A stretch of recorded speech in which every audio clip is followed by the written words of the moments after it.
Tu já viveu um tempo de espera? Eu acho que todo mundo passa por isso, mas a gente não fala muito sobre isso. Ou então a gente não percebe, mas eu acho que muita gente já passou por tempo de espera. Eu não sei explicar muito bem o que seria, mas eu tava pensando nisso um tempo atrás, e tempo de espera parece muito isso, bem aqui que eu desenhei. Tu tava numa jornada da tua vida. Então chega um momento que tu faz uma decisão. E enquanto você espera o resultado, tu tá aqui. E eu me sinto exatamente assim. Há mais de um mês, 2 meses. Eu tô passando por um momento muito específico na vida. E que literalmente eu só tô esperando. É um tempo que a gente fica sem plot twists. É tipo os meios das novelas que passa. Obviamente, o meu barulho de fundo é sempre um galo carcarejando, que raiva. Mas enfim. Sabe aquele momento que fica. Sabe aquele momento que fica entre as novelas, que é o início super legal e o fim super legal? E o meio é só tipo as coisas acontecendo. Eu acho que isso fala muito sobre o tempo de espera. E eu pintei ele todo de preto, porque literalmente é um tempo de espera que eu fico no escuro. Eu não sei se você já se sentiu assim na sua vida algum momento em que você só tá esperando e você não sabe o que vai acontecer. Eu acho que falta de controle é uma das coisas que mais me assusta. Necessariamente. É muito legal quando a gente sabe o que pode acontecer amanhã e depois de amanhã. Quando o que a gente tá querendo fazer tá nas nossas mãos, sabe? Mas quando não tá, é muito desesperador. Porque não depende só de ti, mas também depende de o que vai acontecer depois do que já dependeu de ti.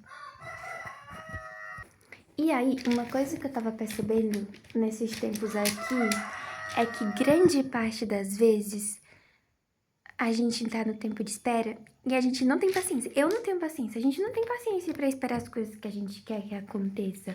O que acontece é que a gente fica apressando e fica muito ansioso pra saber o que é que vai acontecer no final. Quando a gente realmente não sabe o que pode acontecer.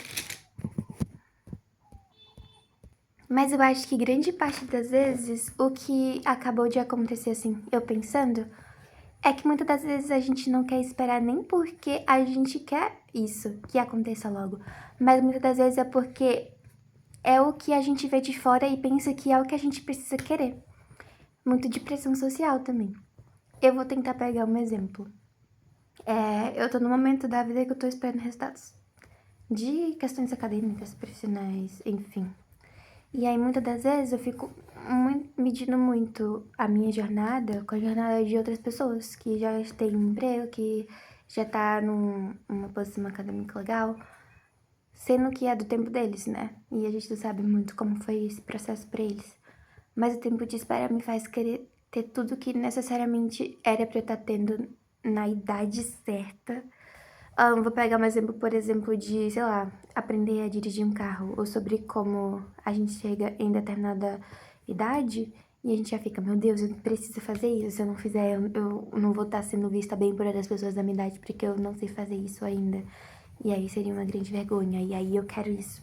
Eu acho que muitas das vezes, quando a gente olha muito pra fora, a gente acaba querendo coisas que não necessariamente é algo que a gente quer, mas é algo mais social.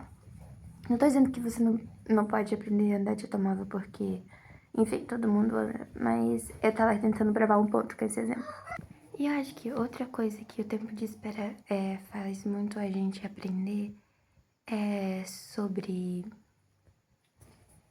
o quanto o significado de vida é muito diminuto na nossa sociedade.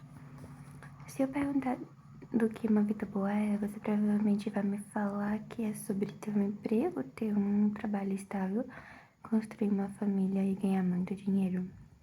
E ok, isso é tipo um padrão real de viver. Mas quando é que, sei lá, sentar na cadeira da tua sala, no lugar onde a luz reflete e fica mais bonito? Eu não sei vocês, mas eu sempre tenho essa coisa com o canto de casa. Às vezes tem uns cantos de casa que são mais bonitos, sei lá, confortáveis. E comprar um caça-palavra na banquinha de um cara e ficar fazendo caça-palavra sentado nessa cadeira, nesse canto específico. Ou sobre como conversar com as pessoas. Também não passou a ser uma coisa que faz parte da vida, sabe? É loucura. Parece que a gente desconsidera tudo que não seja ter como algo não importante. E me lembrou muito uma passagem do livro que eu tô lendo agora, que é Pequeno Príncipe. Foi loucura, porque era pra ter lido esse livro quando eu era criança, porém eu nunca terminei. E aí eu encontrei ele na minha estante e resolvi ler agora. E tá sendo uma experiência legal.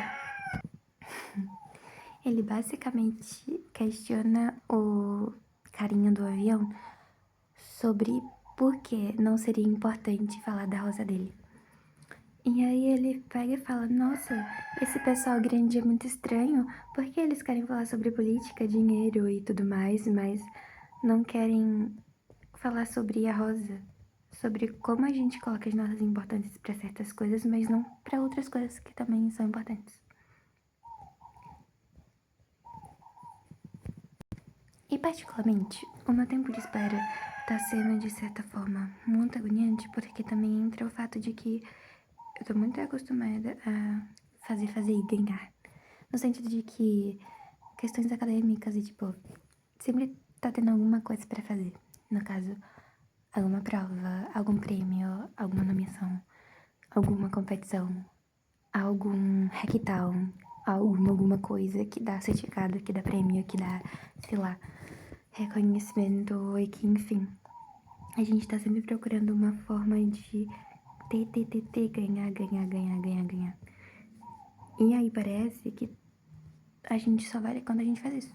É a mesma coisa para questões normais. Por exemplo, parece que a gente só vale quando a gente trabalha, ou então quando a gente consegue ter um salário, ou então a gente só vale se a gente fizer as coisas que gente grande faz, sabe?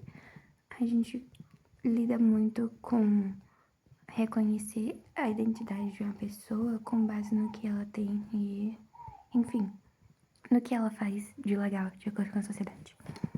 E aí o livro do Pequeno Príncipe também falava sobre isso, sobre a gente vai perguntar primeiro quantos anos as pessoas têm, quanto é o salário dela, ou qual é o emprego dela, mas nunca que o sorriso da pessoa é bonita, ou que o olhar da pessoa é bonito, ou que a risada dela é muito legal de escutar, ou então que ela tem as melhores curiosidades pra falar dentro de uma conversa, sabe? O tempo de espera tá me fazendo ser muito inútil. E eu nunca pensei que eu precisava disso um tiquinho, vai. Às vezes a gente precisa ter paciência pra não ter demais, ou e ser um pouquinho mais, sabe? Ou entender que a gente é muito mais do que nossos resultados. Isso é um troço muito difícil pra entender de vez em quando. Que a gente pode ser muito mais que os nossos resultados. E que por fora daquilo que a gente consegue dar pras pessoas, ou provar que a gente tem pras pessoas, a gente ainda é válido. Falar de validade, validez, validação. Falar de reconhecer uma pessoa por si é muito maluco. Acho que a gente confunde muito a reputação de uma pessoa com reconhecer dela, sabe? Então é muito fácil a gente tentar entender uma pessoa pela quantidade de coisas que ela tem. Eu não tô falando necessariamente de dinheiro, mas os quantos, sabe? Quanto disso, quanto daquilo, quantos prêmios ela tem, ou sei lá. Qual foi a nota dela, essas coisas. E às vezes a gente esquece muito do que e do que essa pessoa é, do que ela gosta, do que tem de legal nela.